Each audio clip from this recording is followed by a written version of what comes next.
Hello everyone, আসসালামু আলাইকুম। কেমন আছেন সবাই? আলহামদুলিল্লাহ, আমি তো বেশ ভালো আছি। তো এটা ছিল শুক্রবারের একটা ভিডিও। তো আমি শুক্রবারে খিচুড়ি রান্না করেছিলাম আর আপনাদের সাথে শেয়ার করতেছি। তো এখানে আমি গোটা মশলাগুলো প্রথমে দিয়ে দিয়েছি, তারপর এখানে একটু পাঁচফোড়নও দিয়েছি। আমি একটু আচারের ফ্লেভারই করব, মানে খিচুড়িটা এই আর কি। তো এখানে বেটে রাখা পেঁয়াজ, তারপর মরিচ আর টমেটো সব দিয়ে দিয়েছি। তারপর পেঁয়াজগুলোকে ভালো করে বাদামি কালার করে ভেজে এখন আমি আদা রসুন বাটা দিয়ে দিয়েছি। আর আজকে আমি মুরগির মাংস দিয়ে খিচুড়িটা রান্না করব। তো এই পর্যায়ে আমি মশলাটাকে ভালো করে ভেজে নিয়েছি। তারপর এখানে গুঁড়ো মশলাগুলো দিয়ে দিচ্ছি। আর এখানে এক্সট্রা কোনো মশলা দিই নাই, রেগুলার যে মশলা থাকে ওগুলো দিয়েছি। আর এখানে মরিচের গুঁড়ো একটু দিয়েছি।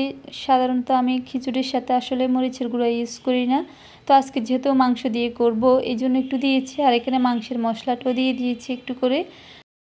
আজকে আমার খিচুড়িটা একটু অন্য লেভেলের হয়েছে, মানে এটা খিচুড়িও না বা বিরিয়ানিও না, ওই পর্যায়ে করেছি।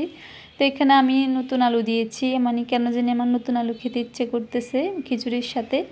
তো এখানে মাংস এবং পাখনা পা সবই ছিল মিক্স। তারপর মাংসটাকে অনেকক্ষণ কষানোর পরে এই পর্যায়ে আমি দিয়ে দিয়েছি একটা ম্যাগি মশলা, যেহেতু আমি খিচুড়ি করব তো এই জন্য ম্যাগি মশলা দিয়েছি।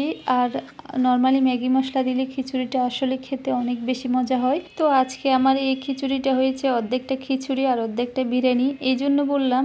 মানে বিরিয়ানির সাথে নর্মালি আমরা আলু দিয়ে থাকি আর খিচুড়ির সাথে দেই না, মানে এটা সবজি খিচুড়ি হলে দেই।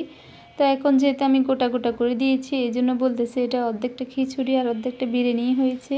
তো যাই হোক, খেতে কিন্তু মজা হয়েছিল। তো এই পর্যায়ে আমার মাংসটা প্রায় কষানো হয়ে গেছে, এখন আমি চাল আর ডালগুলো দিয়ে দিব। আসলে আমার থেকে অনেক ভালো ভালো রাঁধুনি আছে ফেসবুক জগতে। তো আমি যেহেতু ভিডিও আকারে শেয়ার করব এই জন্য সব কিছু আপনাদেরকে বলে দিচ্ছি আর কি, মানে এটা তো বলতে হবে, মানে আপনারা পারলেও আমি বলতে হবে, না হলে তো ভয়েস দেওয়া যাবে না। তো এই জন্য বলতেছি আর কি। তো এখানে তো অনেক পাকা রাঁধুনি আছে। তো এই পর্যায়ে আমি গরম পানি দিয়ে দিয়েছি। তারপরে এখানে আরও একটা ম্যাগি মশলা দিয়ে দিলাম।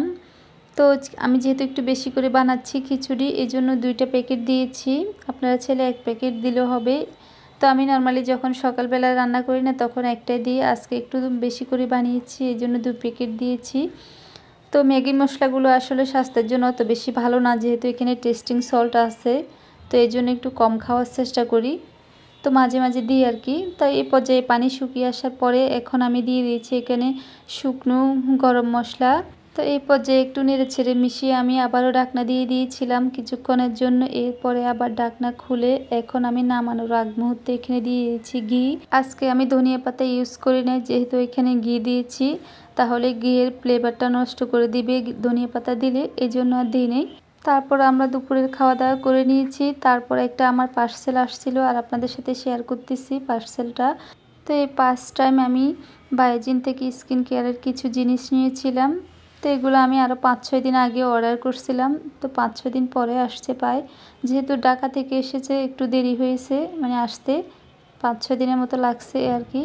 আর বায়োজিনে যেহেতু বাইরের দেশের প্রোডাক্ট এই জন্য একটু টাকাটা বেশি পড়ে যায়, মানে খরচটা বেশি পড়ে যায় আর কি। আমি আরও কয়েকটা জিনিস নিতে চেয়েছিলাম, তো সব মিলিয়ে প্রায় 7,000 টাকার মতো চলে আসছে। তো এই জন্য আমি একটু কমিয়ে নিয়েছি, মানে 4টা নিয়েছি।